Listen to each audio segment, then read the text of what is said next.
Яамны газрын дарга авилга авч яваад баригдлаа гэдэг ийм тайлбар өнөөдөр халуун сэдв болоод байна. Тэгэхээр та энийг батаа их сөрүүлж бас авсан баг.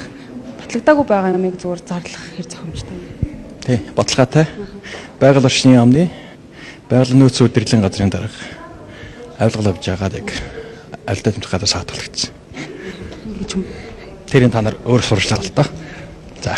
Байгаль орчин аялал жуулчлалын яамны хүрээлэн буй орчны газрын дарга Даваа Самбаг авилгатай тэмцэх газрынхан авилгын хэрэгээр баривчилсан гэх мэдээлэл өнөөдрийн гол анхаарлын төв байна. За энэхүү мэдээллийг анх улсын хурлын гишүүн энх баяр өөрийн твиттер хуудсандаа бичиж нэгэн яамны газрын даргыг албан өрөөндөө авилга авч байхад нь газар дээр нь авилгатай тэмцэх газрынхан баривчлаа гэсэн утга бүхий зурвсыг илгээсэн байгаа юм. За энэ талаар бас түүнээс тодруулахад тус яамны хүрээлэн буй орчны газрын дарга гэсэн баттай мэдээллийг өгсөн юм а. За энэ талаар мэдээж авилгатай тэмцэх газраас тодруулах гэж оролдох болно. За харин яамн дээр ирсэн боловч үүдний харуул хамгаалалтын хүний өгч байгаа мэдээлэлээр тус газрын дарга Даваа Самбаа өнөө өглөө ажилдаа ирээгүй. За өчигдөр орой иймэрхүү үйл явдал болсон байх магадaltaй гэсэн тайлбарыг өгöd байна.